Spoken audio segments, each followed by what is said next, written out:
When the world is just too much, turn it off and turn on positive, encouraging K-Love. I'm gonna praise. World off. K-Love on. K-Love is sunshine for my soul. I love K-Love. Listen now on your radio, online, or on the free K-Love app. K-Love makes me feel so good. Positive, encouraging K-Love.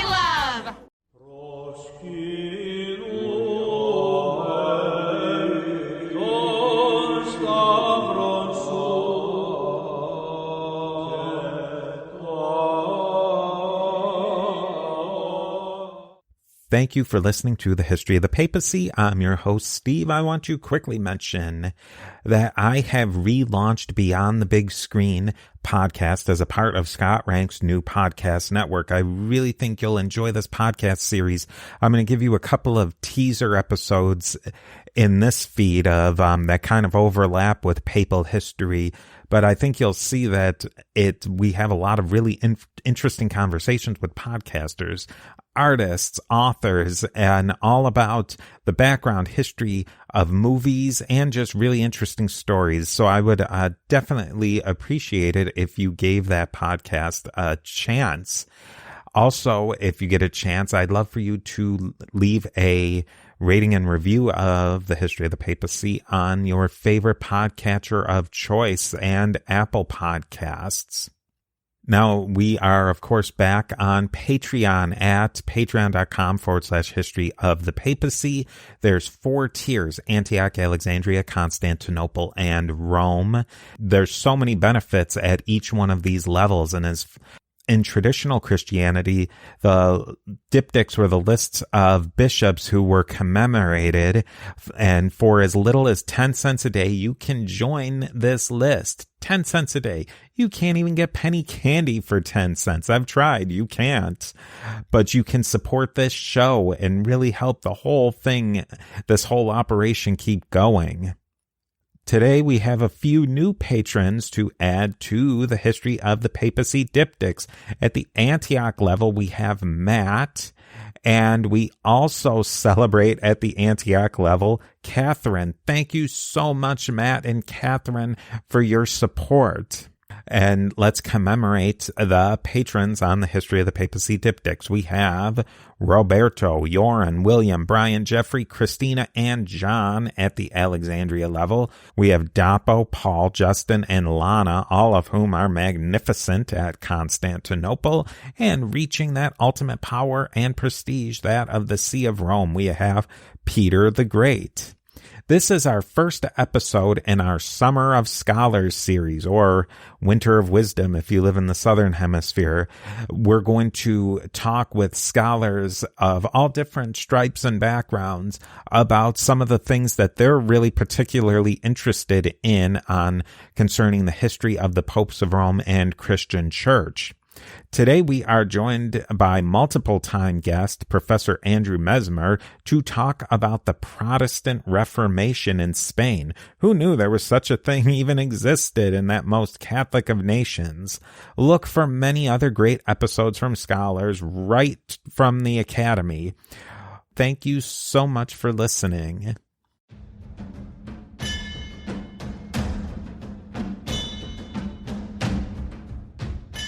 Welcome back to another episode of the History of the Papacy podcast. I am so happy to be joined again by Dr. Andrew Mesmer, who is affiliated researcher at the Evangelical Theological Faculty in Leuven, Belgium, and academic dean at the Seville Theological Seminary in Santiponce, Spain. And as everybody well knows, that Dr. Mesmer has been a multiple-time guest, and he helped us with our reimagining of the Christian liturgy.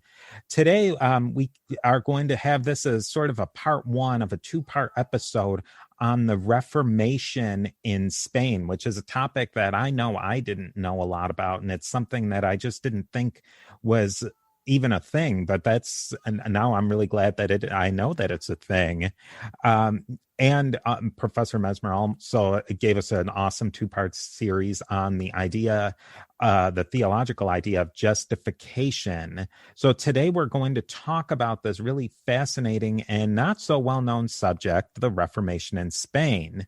It's hard to wrap my mind around a country that so embodies the idea of the Roman Catholic Church and the papacy to be a Reformation, or to have a Reformation movement. So let's get into it, starting with Martin Luther. How did Spain get involved in the Reformation? Well, that's a good question. Actually, we would have to start even before Martin Luther. It would be a little too far to say that Spain had its own Reformation before Luther, but that's not too far off from the truth either. So I think it was actually Plato, if I can go way back into the past, I think it was actually Plato I'm sure it was Plato, who talked about this ancient quarrel between philosophers and poets. And what he meant by that were logical people versus more mystical people. And there's also other ways you can tease that out. And this is true in the church too. There's this, I don't know if it's a quarrel or a battle, but there's certainly a tension between people who are very focused on doctrine and logic and reason and structure. And I love guys like that because that's my brain works more like that. But I also love the other guy.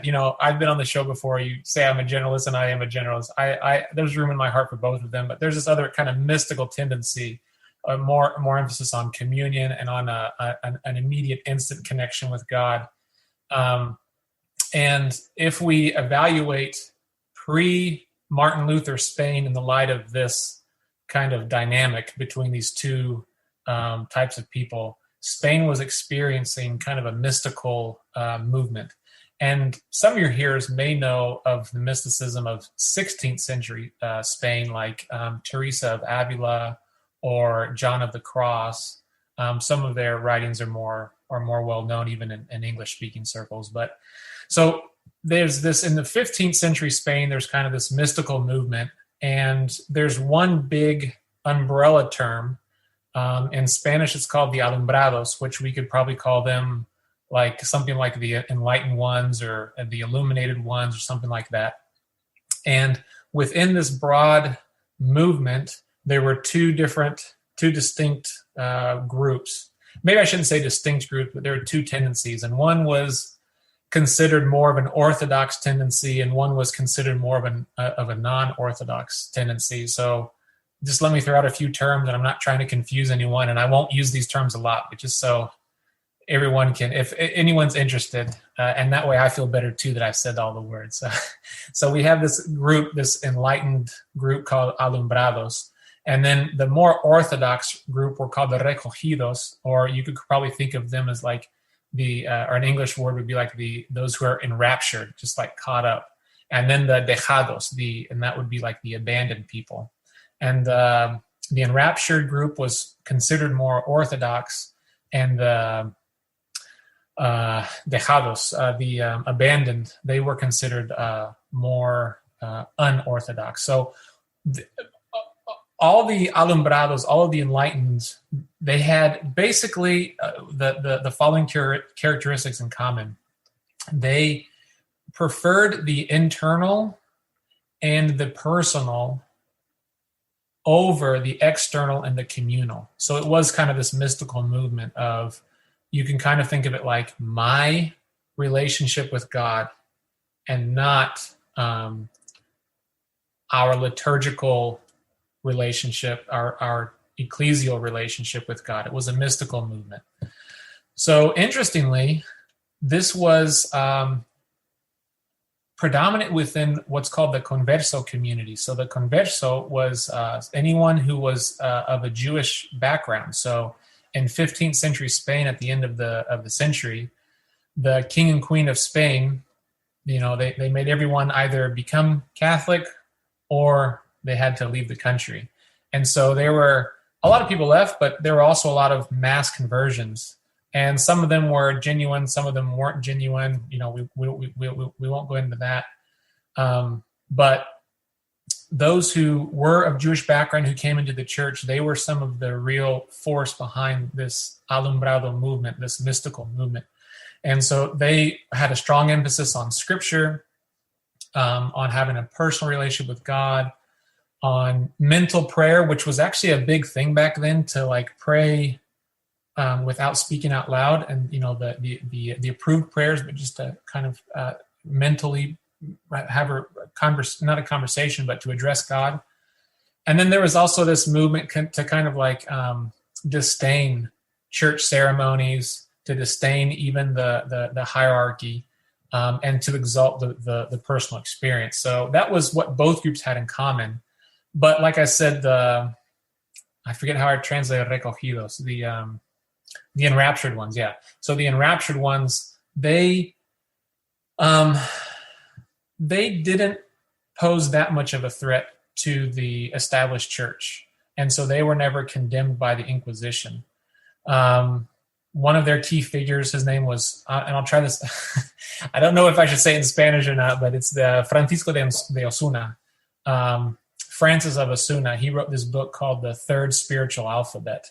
And that's kind of like their work that really, crystallized what they're moving. But on the other wing, the dejados, or those who were just kind of abandoned, and they're just abandoning themselves to God's grace. That's what it meant. They had doctrines, they had teachings that later would be similar to what Martin Luther would be teaching when he was talking about justification by faith alone and scripture alone. And so this wing of the mystical movement, when Luther's writings came into Spain, it found really fertile ground with these people. And this led to, within this community, this is what led to such large conversions to Protestantism. So, it'd be going too far to say that Spain had like its own full-blown Protestant Reformation before Luther, but something was already going on before Luther ever even came onto the scene. Who knows what it would have looked like if Luther had never come on the scene, but something was already going on. I think that's what always comes back to my mind when as I learn more about the Reformation, and especially the situation of Christianity leading up to the Middle Ages and then into the modern period, is that there was so many different ideas going on, and that in large part, a lot of these movements lived inside of the big tent because there was room to, experience. Were these people that you talked about, were they being repressed in any way, or were they enough Catholic, you might say, to be able to exist in that framework? It was a little bit of each. But before I answer that, I do like what you said. Part of the quote unquote problem of the Reformation is that there was no clear teaching that you could hold almost diametrically opposed views in the church on these specific topics, and everyone was orthodox. So I think you're exactly right on that. But then on was there any repression or not? There was. You can kind of think of probably sporadic oppression, or we would say oppression. An inquisitor would say, implementing orthodoxy or something like that. But it was sporadic. It wasn't anything large scale. Not until later on in the 16th century did it become full blown, full out repression. But what's so very interesting is that today, people who are today considered saints and even doctors in the church, like Teresa of Avila, like Juan of Avila, they were condemned by the Inquisition. They were detained, they were questioned, they were interrogated, they were stuck in the jail for a long time.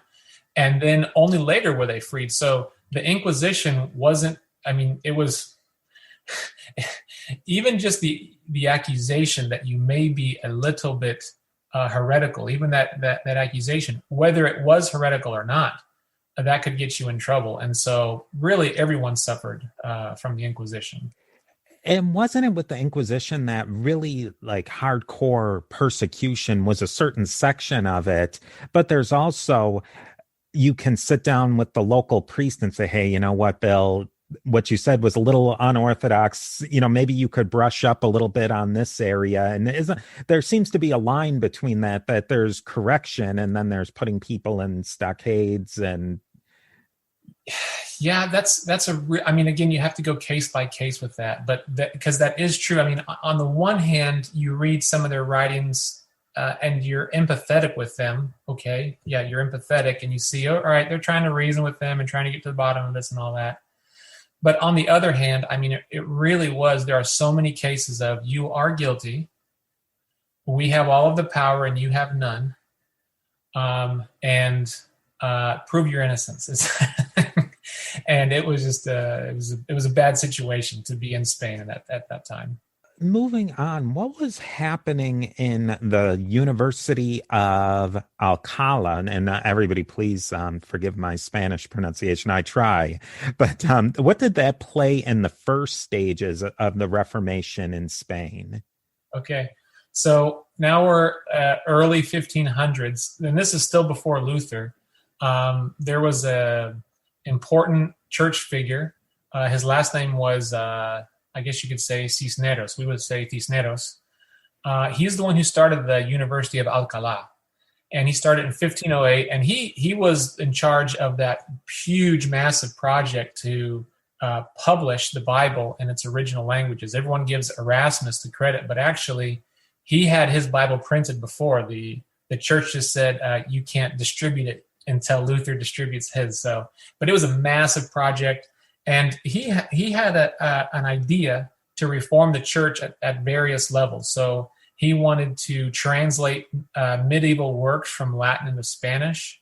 He wanted to reform all the bureaucracy in the convents and the monasteries and even the church itself. But the third piece of his reform was to establish a university. And he had a really just ambitious plan. He kind of, in one way, he kind of cut and pasted what they were doing in Paris, the Sorbonne movement.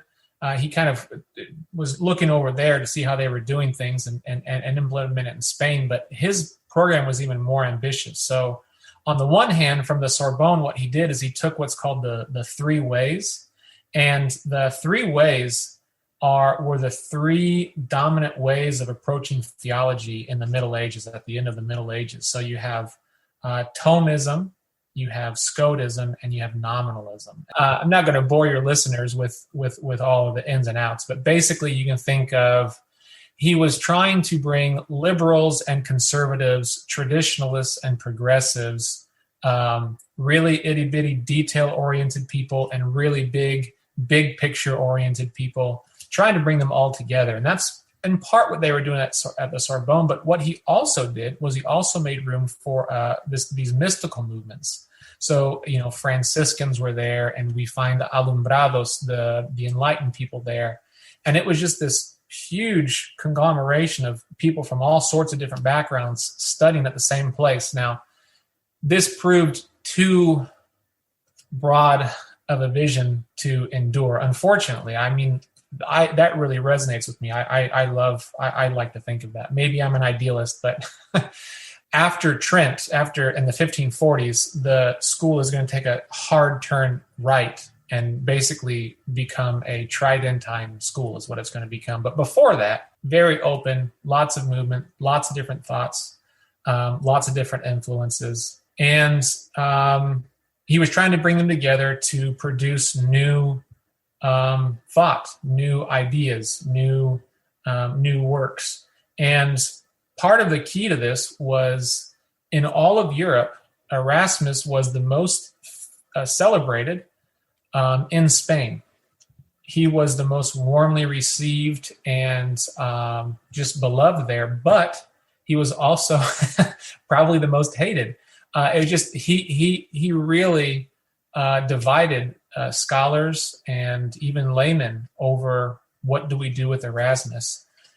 When the school was opened, it was openly pro-Erasmus, and they started translating his works into Spanish.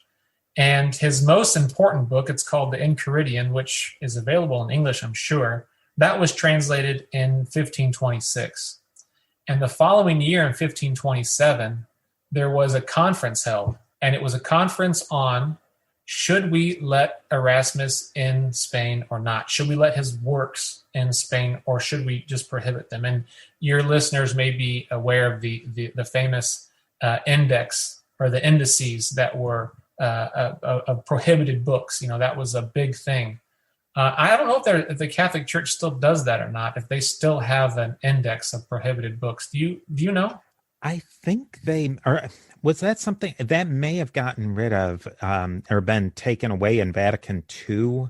Okay. I know I've right. read about it. If it was gone, it's been very recent. Well, that always has the same effect on people. Like if any book ends up there, it makes people want to read it all the more, Now, the debate itself was it ended in a stalemate. There was one side saying, ban him, he's a heretic, he's awful, he's going to overturn the church. And the other side was saying, this guy is great, he's getting us back to piety, to Bible reading, to praying. All of this stuff is really great. And it ended in a stalemate.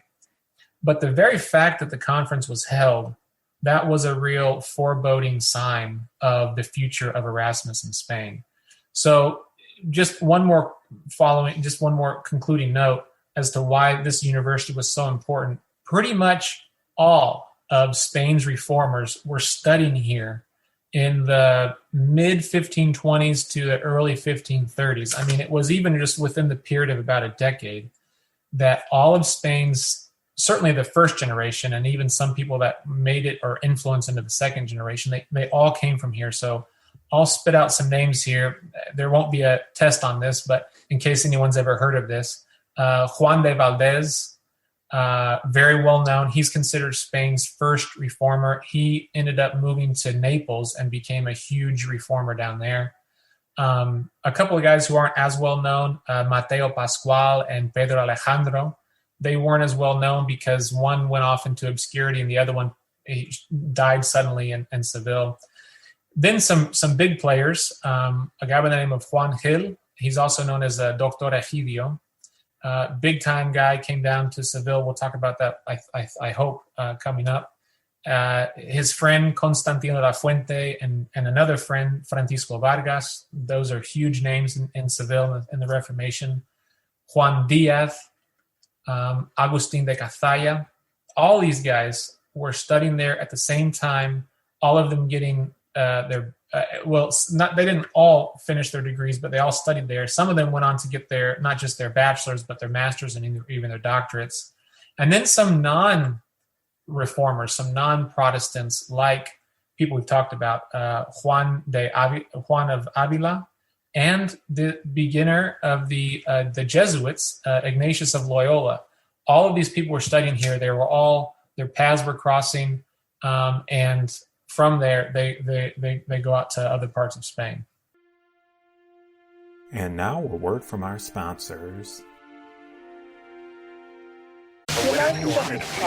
When the world is just too much, turn it off and turn on positive, encouraging K-Love. I'm gonna praise. World off, K-Love on. K-Love is sunshine for my soul. I love K-Love. Listen now on your radio, online, or on the free K-Love app. K-Love makes me feel so good. Positive, encouraging K-Love. AI can help you write, research, and solve problems faster than ever before. But there is a problem. Most AI is built on a worldview that does not reflect biblical truth. That's why Dominion Chat exists. Dominion brings the power of AI under the lordship of Christ. All the benefits of modern AI built on a biblical worldview foundation. Your work matters, but so does your soul. Sign up today at dominion.chat. So in that university, there's a mix of people who are reformers or who will become reformers, you might say, plus people like Loyola, who becomes like the biggest name in Catholic history probably at that point. Were the people who would become reformers at that point in their early career, did they want to split from the Catholic Church, or were they really, let's reform this thing? And kind of chip away at the edges? Or were they people who had the intention that, this thing is broken, let's start a new church? No one that I can think of, no one wanted to start a new church. You have Spain's first reformer, Juan de Valdez. He actually died in communion with the Catholic Church, and on his deathbed, he said, "I die with the same faith that I lived with." He was visited by I forget if it was a bishop or an archbishop or a cardinal on his deathbed. He did not want to start a new church. He was, I guess you could say, reforming from within. I don't know. I'm not the scholar on Valdez, although curiously, we just got one of the best libraries on Valdez donated to our seminary here. So shortly, I will become a scholar on him. But most of them wanted to work within the church. And as we said before, their ideas weren't even heretical. Some of their ideas would go against current church teaching. But what the reformers were doing, and what the context of the Reformation is, with the fall of Constantinople in the East in the mid-15th century, there's this huge infusion of learning that was lost in the West, not just the languages, with especially Greek, but even just texts. And so there was a rediscovery of the early church. And so you have Catholics, everyone's Catholic, they're reading the stuff by the early church, and then they're reading the stuff in the medieval church, and they're like, something has changed. Square. Yeah, something's changed, and that was the huge debate: is what the church, is what the patristic church, is it saying the same thing as the medieval church, or are these two different things? And that's really what the debate was over. And so the reformers, from their perspective, they never wanted to start anything new, but they did want to go back to how things were done in the patristic church, and they saw things that had happened in the medieval church as corruptions. Were some of the issues on, knowing that there's a lot of different reformers and a lot of different reforms, were any of these people at this point questioning ideas of like transubstantiation or the role of the papacy, those sorts of things? What were maybe some of their hot button issues? Great question. And I think this is one of the fascinating things. See, I'm not a scholar on the Reformation in general. I know a lot about it. I've read a lot of books, but I'm not a scholar. But when I think of the Reformation, to me, in part, there's a case to be made that the Reformation was a very practical, tangible Reformation.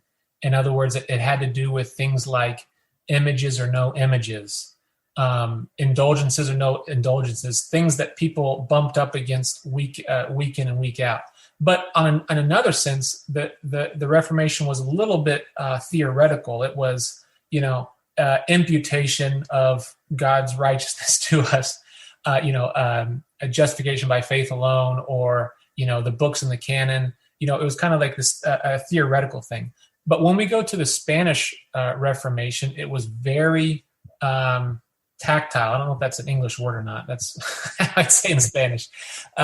It was very like things that you would bump up with. So what the themes that are constantly coming out in the reformers are the role of the Pope, the Mass, transubstantiation, and whether or not Christ is being sacrificed again,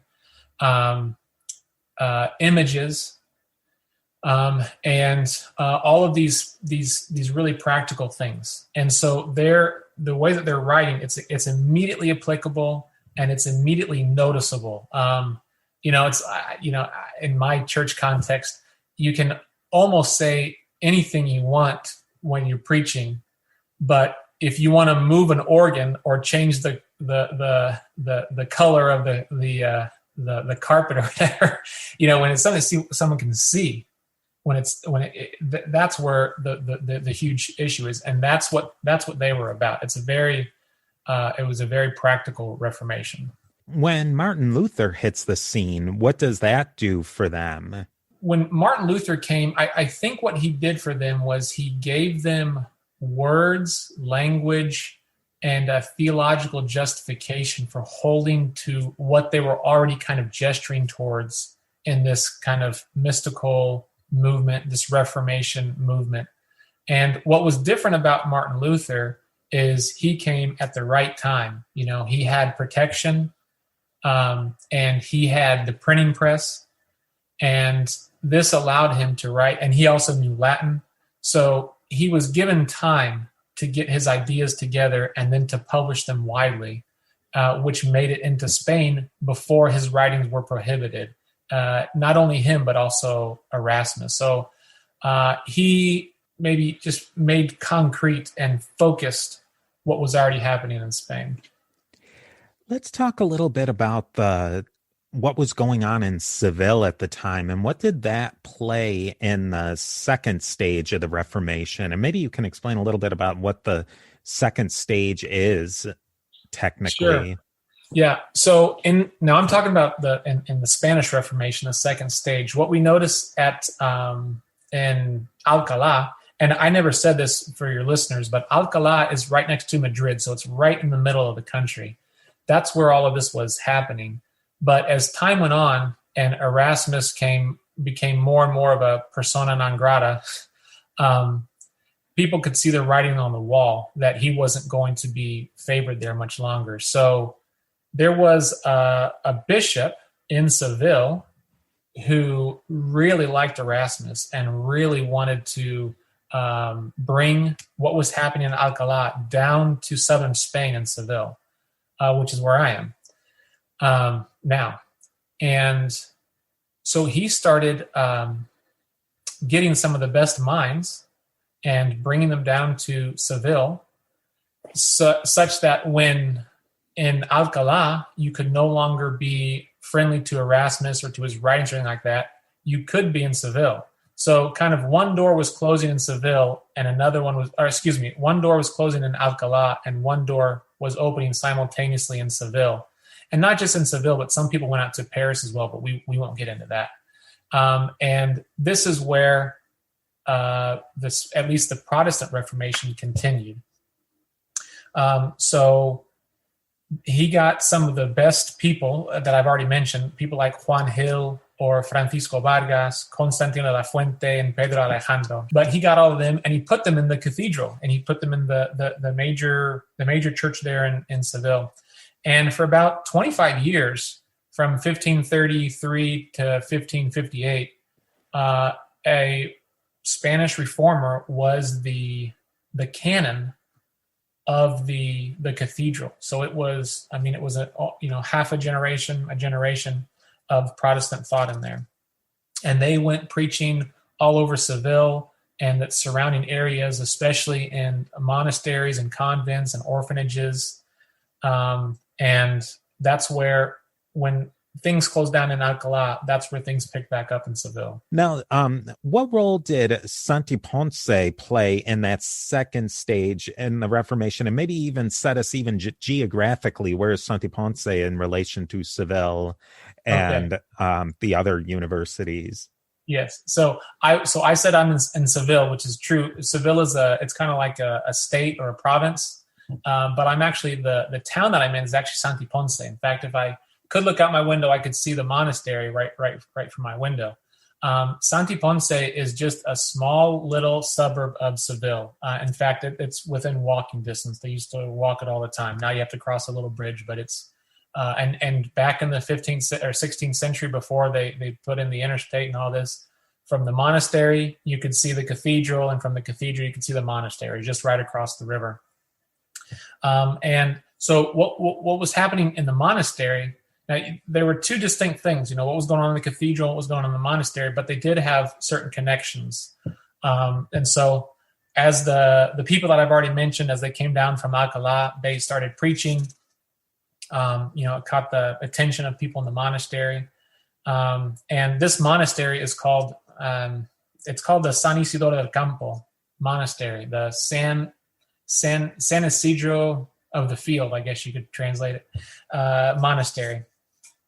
And in this monastery, they're what's called Geronimite monks. And so they take their marching orders, if you like, from Jerome, and Jerome was a Bible translator, and they became focused on the scriptures and translation. And so when this happened, they started kind of having their own little mini Reformation of new thought and of, reconsidering the state of the church going on within the monastery walls, but they also had influence from what was going on in Seville. And so, and again, what's interesting, we find in this monastery, a lot of the monks were converso background. So again, it's this converso Jewish spirituality that's being Christianized, coming out again here in the South.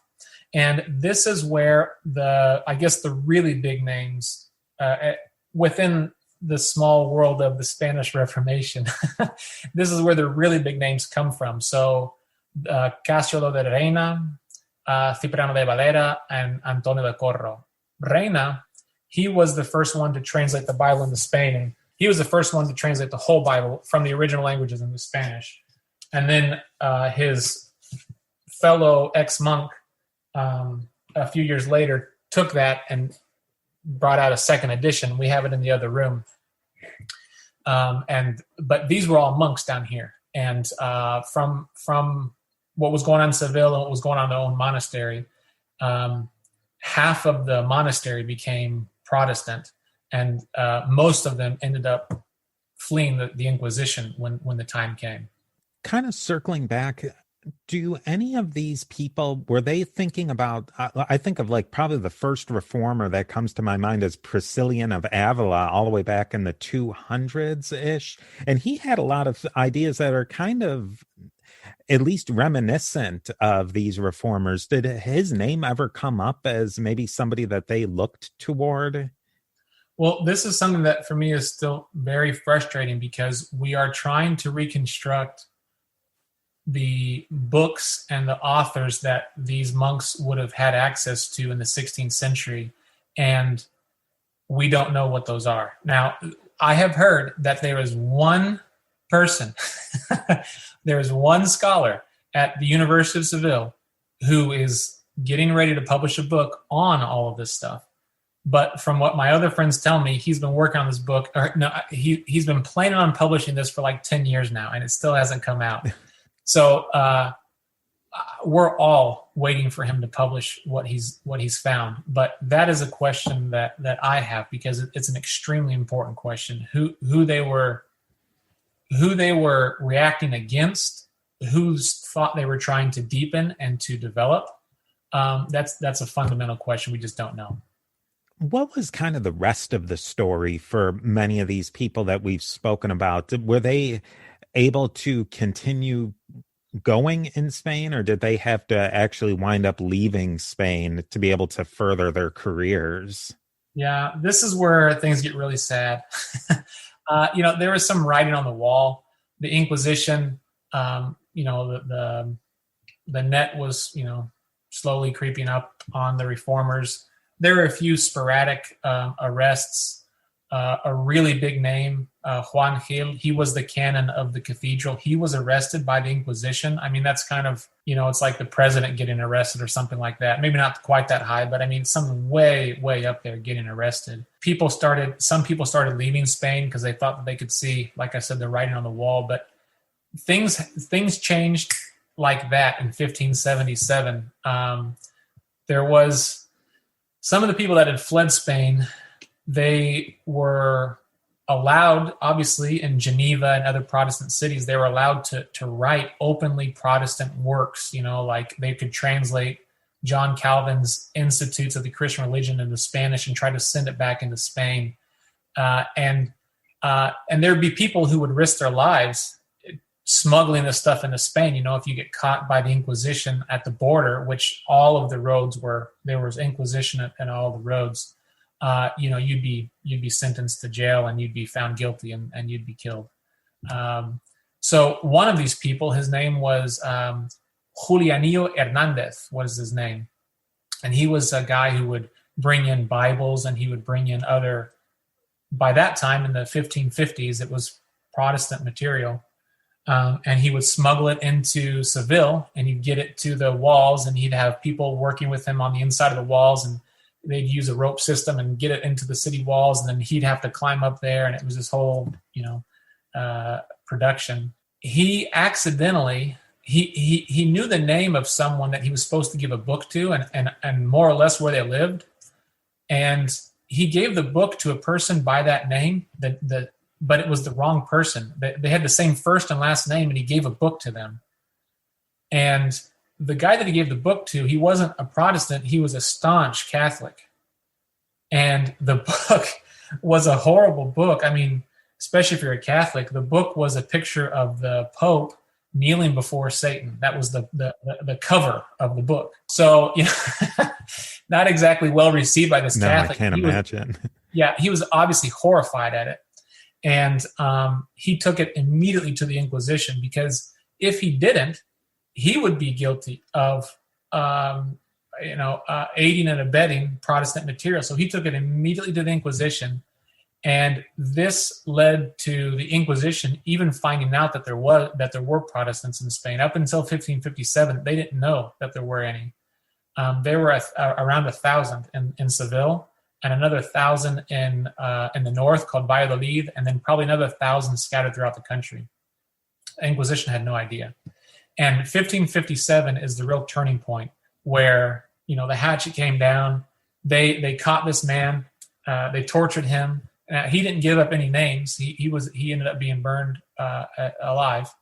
But it did lead to arresting a lot of other people who did give up a lot of names. The monks from the monastery, a group of them, 12 of them, they fled Spain. And this led to all of the what's called the auto de fe, where they would process the captive people, and then they would either burn them or they would have them reconciled to the church. This is what led to all of that in 1559, 1562, and it was all because of this guy's mistake of giving a book to the wrong person. The people the scholars and the thinkers and the reformers who fled, where did they find more of a intellectual or theological home? Was it amongst the followers of Calvin? Was it in the newly Protestant England with Luther? Was it? I mean, I imagine there was kind of a split, but did they kind of edge towards one or the other? That's a brilliant question, and it's one that absolutely fascinates me because, it's from, I think most of our minds, we kind of want to put them into a category and say, oh, you guys were Lutherans, right? Or, oh, you guys were Calvinists, right? But when we kind of erase our minds of what we know of Luther, what we know of Calvin, and we read their writings, it is extremely difficult, if not impossible, to put them into any category. And I mean, they believed pretty much everything that the Lutherans and Calvinists and even Anabaptists believed, which was in and of itself radical. I mean, the Anabaptists you had to be crazy to be an Anabaptist. I mean, that was the radical Reformation, isn't that what they're called? Yeah. Now, radix comes from Reichs, which just goes back to the root of things, but they were now what we think of it radical. I mean, it was black and white, reform it the whole way, chop it down to the root. We're going to start this thing, build it from the ground up. I mean, they were radicals. And it was especially hard to be a radical after what happened at Munstead with that whole chaos there. But this is what fascinates me about the Spanish reformers, is that they refused to take that partisan line and say, we're only going to let in, these kind of people. We're only going to be Lutheran, or we're only going to be Reformed, or we're only going to be Anglican. And I've explored this in an article, and I'm going to continue to explore it. And I've shared it with other experts, and they say, you said exactly what we've been thinking. And I've actually found it there was a scholar of the last generation of the 1960s who he gave it a different term that I did, but he said exactly what I was saying, which made me feel really good because he was a really good scholar. He was really smart. But basically the Spaniards, they were, on the one hand, they were clearly Protestant. They believed in the early creeds and the councils. I mean, they were clearly Protestant and Orthodox. And on the other hand, they were Catholic. They wanted to be as broad as possible in making room for as many people in the church as possible, which included Lutherans and Reformed and even Anabaptists. And we can only imagine what that would have looked like, because to say stuff like that in the 16th century really made you a heretic. And a lot of the Spaniards were considered heretics by everyone. I mean, Lutheran said, you're a heretical Reformed person. And the Reformed people say, you're a heretical Lutheran. And sometimes they say, well, you're probably just Anabaptists anyways. You're like Servet, and you're a heretic anyways. But that's what just really has intrigued me about them as a movement, is that they were their own thing, and they really had a big, wide tent for a lot of people. And I think that's a vision that today a lot of people can get behind. And now a word from our sponsors. When the world is just too much, turn it off and turn on positive, encouraging K-Love. I'm gonna praise. World off. K-Love on. K-Love is sunshine for my soul. I love K-Love. Listen now on your radio, online, or on the free K-Love app. K-Love makes me feel so good. Positive, encouraging K-Love. AI can help you write, research, and solve problems faster than ever before. But there is a problem. Most AI is built on a worldview that does not reflect biblical truth. That's why Dominion Chat exists. Dominion brings the power of AI under the lordship of Christ. All the benefits of modern AI built on a biblical worldview foundation. Your work matters, but so does your soul. Sign up today at dominion.chat. Yeah, I'll post that. I believe it's the same article you're referencing, the one that you sent me. But so I was thinking, these reformers kind of sound like a third way of reforming. And what you further explained is that they were really coming up with a fourth way of how to pull everything together. And it's really interesting because they weren't like drawing these really sharp distinctions that had pretty much after Luther started to mark some pretty stark divides, even inside of Protestantism within that very, very first generation. Yeah, I think this ties in with what I was saying at the beginning about their Reformation being very practical and not very theoretical. A lot of the, like the huge major watershed issue that divided the Reformed and the Lutheran was an extremely theoretical debate of, when you say, this is my body, what's happening to the bread and what's happening to the wine? I mean, it's like, well, it's not very practical. It's not very, people don't notice the difference. I mean, it looks like bread. It looks like wine. It's God says he's there. Okay. And I think that's how the Spanish envisioned the Reformation. They say, look, guys, okay, we can push out the extremes and say, okay, well, this is an extreme no, that's an extreme no, but, let's make a big, wide tent and let's find unity on the practical things. And if you want to have theoretical debates about what exactly is happening when those words are said or in the ceremony, then you can have those debates, but let's not let Christian love be drowned out by Christian truth. I mean, truth is important, but love is also important. And I think that's the article that you referenced about the fourth way. I'm kind of playing with the Anglicanism as they call themselves the third way, or a lot of people call themselves the third way. And what I'm trying to bring out is that I think that the Spanish vision of the church was an even broader, more Catholic move than even the Anglican move was. Yeah, I think that's a really interesting point, is that there's the theoretical and the practical. People can argue for hours, scholars and theologians, over what a word means in the ancient Hebrew of Deuteronomy, but that's really not the concern of somebody sitting in the pew. Yeah. And, like something like the way indulgences were being done in Luther's area of Germany. Yeah, that's something that's the person who's going to church on Sunday, that's really affecting their life. Yeah. That's it's the more that I read them, the more that I think that it was a really practical issue. You do notice a difference when you walk into a Protestant church than when you walk into a Catholic church. You walk into a Catholic church and there are images everywhere, and especially images of Mary. When you walk into a Protestant church, you won't see those things. Now, I think Protestants, we've probably gone too far in that. That's like one of those practical issues where the theology really does hit the road. And, are we going to have images or not? Are we going to have the indulgences or not? Should the person leading the service, whether he's called a priest or a pastor, whatever, should he have on certain type of clothing or should he not? These are all the practical issues that people really notice, which I think was the heartbeat of the Spanish Reformation.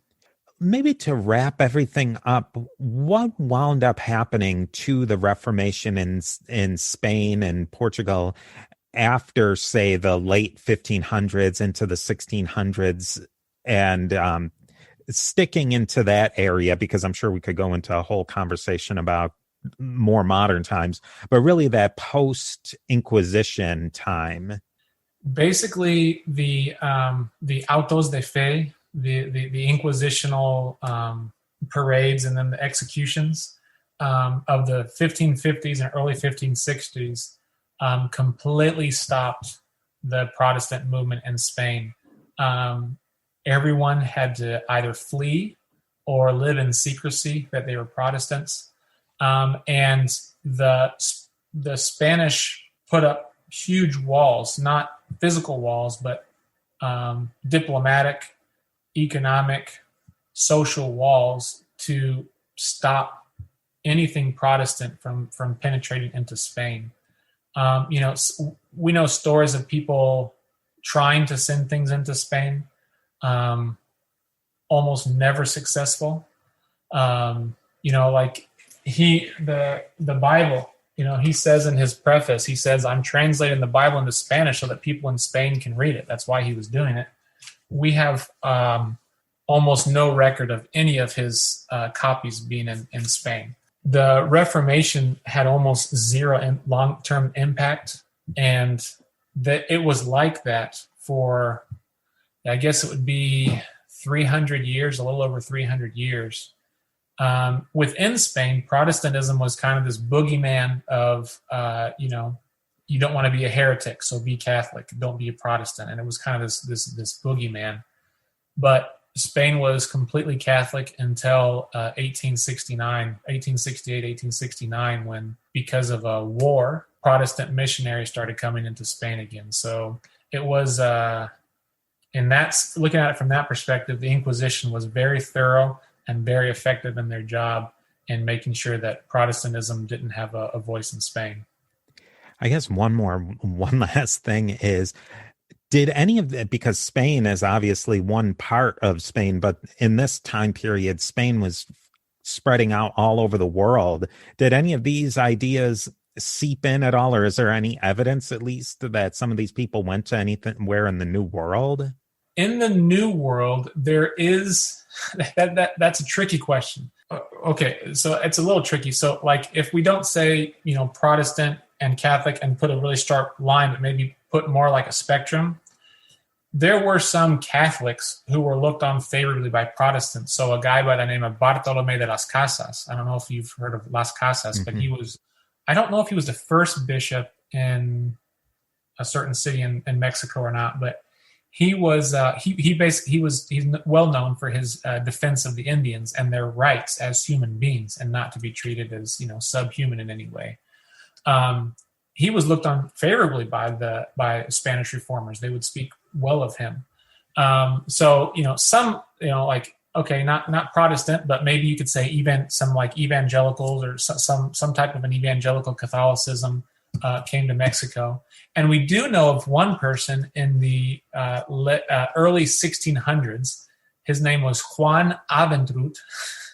He was part Flemish, Avendroet. He made trips over to Spain and, over to the New World. And this is another podcast, which this is a crazy story, but he thought the end of the world was near. And a lot of people in his time thought the end of the world was near, but he really thought that the end of the world was near. And he thought that the end of the world would come when South America becomes Protestant and then beats Catholic Spain in a war. That's how he thought the end of the world was going to come. And so he said, I have to translate the Heidelberg Catechism. I don't know if your listeners have heard of that, but the Heidelberg Catechism was kind of like the standard Calvinist catechism out there. He translated it into Spanish in the 1600s, and that's why he did it, to convert South Americans so that they would rise up and beat the Catholics in a war, and that would bring in the millennial kingdom. That's how he saw things happening. That's some serious long-range planning there. Yeah, and it's a really crazy story, but what's so interesting for us, at least for me in the 21st century, to think is how common that was. You've heard of Joaquin Fiore. He was the first kind of major apocalyptic thinker who kind of set out the church history on these 7 phases and who predicted the end of the world soon. He was smart enough to at least put it off far enough that he would never have to see the consequences of when it didn't happen. And the guy I'm talking about, he actually set dates within his lifetime. So he lived to see the disappointments of his dates not coming true. He actually became so frustrated that he went to Madrid to present the king himself with some of his writings. And he was immediately arrested, and he was actually detained and processed by the Inquisition, and he actually died by the Inquisition as well. Well, I want to thank you so much for coming on the show. I think that things like this, they really, because Spain was such a center of learning and scholarship, and I've done other episodes with other scholars who've, kind of illuminated that there was so much going on in Spain that as English speakers and in the Anglosphere, we don't get to see how vibrant the scholarship and the arts and the architecture, and I mean, just about everything, every imaginable facet of life was so vibrant in Spain during this Spanish Golden Age. Yeah, it was kind of the Rome of Europe in the 16th century. Seville was the center of so much, not just Spain, but Seville specifically, the center of so much economic and academic interchange. It really was an amazing time, an amazing place to live. And tying it into England and English culture, we are going to, if you tune in next week, you'll get to get a little taste of one specific aspect where England and Spanish Reformation and church history cross over. Yeah, I'm really excited for that. Well, I'm very excited, and I think your listeners will be interested to hear how a Spanish reformer evaluated the papacy from the beginning up until his time in the 16th century.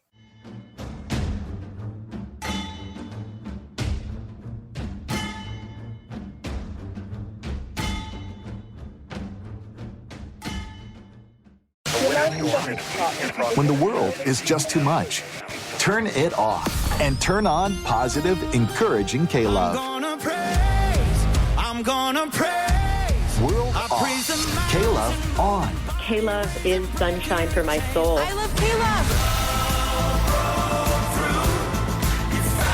Listen now on your radio, online, or on the free K-Love app. K-Love makes me feel so good. Positive, encouraging K-Love. AI can help you write, research, and solve problems faster than ever before. But there is a problem. Most AI is built on a worldview that does not reflect biblical truth. That's why Dominion Chat exists. Dominion brings the power of AI under the lordship of Christ. All the benefits of modern AI built on a biblical worldview foundation. Your work matters, but so does your soul. Sign up today at dominion.chat.